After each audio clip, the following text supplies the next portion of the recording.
بسم اللہ الرحمن الرحیم الحمد للہ رب العالمین والعاقبۃ للمتقین والصلاة والسلام علی سیدنا و مولانا محمد الرسول رب العالمین وعلی آلہ واصحابہ اجمعین اما بعد فاعوذ باللہ من الشیطان الرجیم بسم اللہ الرحمن الرحیم وما ينطق عن الهوى ان هو الا وحی یوحی صدق اللہ مولانا العظیم وبلغنا رسولہ النبی الکریم۔ حضرات ناظرین محترم، گزشتہ لیکچر میں آپ نے یہ بات سنی کہ حضور اکرم سید عالم صلی اللہ تعالی علیہ وسلم کی تعلیمات، جہاں قرآن کریم آپ کی تعلیمات کا حصہ ہے، وہاں آپ کے اقوال، آپ کے اعمال، آپ کی عملی اور آپ کی قولی تعلیم بھی اسلام کا، شریعت مطہرہ کا حصہ ہے۔ ایک مسلمان جہاں قرآن کریم کی صداقت پر ایمان رکھتا ہے، وہاں مسلمان احادیث طیبہ کو بلا تردد، بغیر کسی شبہ کے قابل عمل سمجھتا ہے۔ مسلمان کا ایمان قرآن پر بھی ہے اور احادیث طیبہ، رسالت مآب صلی اللہ تعالی علیہ وسلم کے اقوال اور آپ کے اعمال پر بھی ہے۔ بدقسمتی سے ہمارے ہاں ایک ایسی جماعت اور ایک ایسا گروہ موجود ہے کہ جو احادیث طیبہ کا انکار کرتا ہے اور احادیث طیبہ کے انکار کے گناہ میں مبتلا ہے۔ میں اس مختصر سے وقت میں چاہوں گا کہ احادیث طیبہ کی صداقت اور اس کی حقانیت پر ایک مختصر سی گفتگو ہو جائے۔ حضرات محترم، کسی شخص کی کلام کی صداقت اور اس کی حقانیت معلوم کرنے کے تین معیار ہوتے ہیں۔ ایک یہ کہ یہ دیکھا جائے کہ بات کہنے والا کون ہے۔ دوسرا یہ کہ یہ دیکھا جائے کہ اس شخص کی بات کو پہنچانے والے ذرائع کیا ہیں، کن لوگوں کے ذریعے وہ باتیں ہم تک پہنچی، آیا وہ ذریعہ قابل بھروسہ ہے یا نہیں۔ اور تیسرا معیار یہ ہے کہ یہ دیکھا جائے کہ اس آدمی کی باتیں حالات و واقعات اور مشاہدات پر پیش کی جائیں تو آیا حالات و واقعات سے ان کی مطابقت ظاہر ہوتی ہے یا نہیں۔ اگر کسی شخص کی بات فقط ایک معیار پر پوری اترے تو وہ بات سچی کہلائے گی،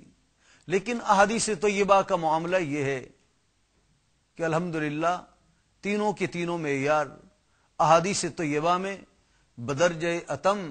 تینوں کے تینوں موجود ہیں، لہذا احادیث طیبہ کی صداقت اور اس کی حقانیت کا کوئی مسلمان انکار نہیں کر سکتا۔ ان احادیث طیبہ کا متکلم کون ہے، یہ بات کن کی زبان مبارک سے نکلی، یہ باتیں کس ہستی سے صادر ہوئیں، جن کے بارے میں اللہ کریم ارشاد فرماتا ہے وما ينطق عن الهوى ان هو الا وحی یوحی۔ میرا محبوب اپنے من سے کچھ نہیں کہتا، وہ جو کچھ فرماتے ہیں وحی الہی کا حصہ ہوتا ہے۔ جن بزرگوں نے، جن عظیم انسانوں نے رسول اللہ صلی اللہ علیہ وسلم کے کلمات طیبات کو، حضور کی باتوں کو امت تک پہنچایا،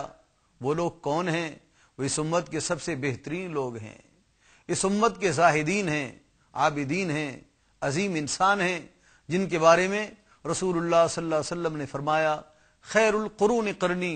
ثم الذین یلونہم ثم الذین یلونہم، سب سے بہترین زمانہ میرا زمانہ ہے، پھر اس کے بعد کا زمانہ اور پھر اس کے بعد کے لوگوں کا زمانہ۔ جن صحابہ نے رسول اللہ صلی اللہ علیہ وسلم کی احادیث طیبہ کی اس نعمت اور اس امانت کو امت تک پہنچایا، وہ لوگ ہیں جنہیں رسول اللہ صلی اللہ علیہ وسلم نے اس امت کا بہترین گروہ قرار دیا۔ اور اگر ہم ان احادیث طیبہ کو، حضور اکرم سید عالم صلی اللہ علیہ وسلم کے اقوال کو، حضور کی پیش گوئیوں کو اور حضور کی غیبی خبروں کو موجودہ زمانے کے حالات پر، مشاہدات پر پیش کریں تو ان حالات اور واقعات اور مشاہدات کے بعد ایک مسلمان کا ایمان احادیث طیبہ پر حالات کے تناظر میں اور زیادہ قوی اور پختہ ہو جاتا ہے۔ میں یہ چاہوں گا کہ رسول اللہ صلی اللہ علیہ وسلم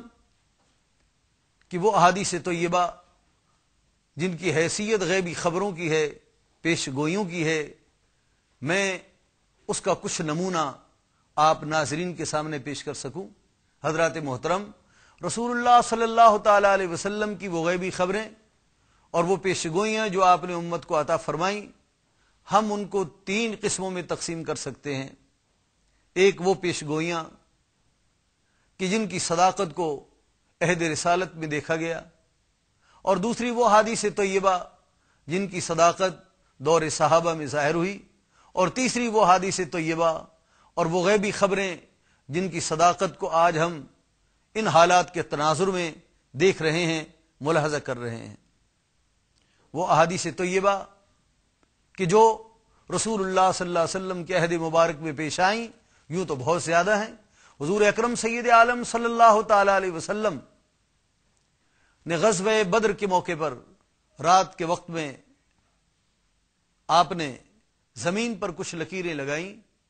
اور آپ نے فرمایا کل یہاں فلاں کافر کا لاشا تڑپے گا۔ پھر ایک اور لکیر کھینچی، فرمایا یہاں فلاں کافر قتل ہو جائے گا، اور یہاں فلاں کافر کی لاش گرے گی۔ رسول اللہ صلی اللہ علیہ وسلم نے کئی لکیریں کھینچی اور ہر لکیر کے بارے میں ایک مقتول کا ذکر فرمایا۔ صحابہ اکرام فرماتے ہیں خدا کی قسم، رسول اللہ صلی اللہ علیہ وسلم نے جس لکیر پر جس کافر کا نام لیا، خدا کی قسم وہ ایک بال کی نوک کے برابر بھی اپنے مقتل سے سرک نہ سکا۔ وہ پیشگوئیاں جن کو دور صحابہ میں جن کی صداقت کو دیکھا گیا،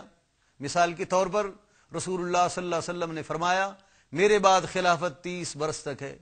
حضرات خلفائے راشدین پر یہ عہد اور یہ دور مکمل ہو گیا۔ حضور اکرم سید عالم صلی اللہ تعالی علیہ وسلم نے امت میں سر اٹھانے والے فتنوں میں سے ایک بہت بڑے فتنے کا ذکر کرتے ہوئے فرمایا کہ میری اس امت میں 30 آدمی جھوٹے دعوے داران نبوت دعوے نبوت کریں گے، اور تمہیں معلوم ہونا چاہیے کہ میں خاتم النبیین ہوں، میرے بعد کسی نئے نبی کی گنجائش نہیں۔ حضور اکرم سید عالم صلی اللہ تعالی علیہ وسلم کی عظیم غیبی خبروں میں سے ایک خبر یہ بھی ہے کہ حضرت ابو سعید خدری رضی اللہ تعالیٰ عنہ ارشاد فرماتے ہیں کہ میں حضور کی بارگاہ میں حاضر تھا، آقا اور مولا صلی اللہ تعالی علیہ وسلم کچھ مال لوگوں میں تقسیم فرما رہے تھے۔ ایسے میں ایک آدمی آیا جس کا تعلق قبیلہ بنی تمیم سے ہے،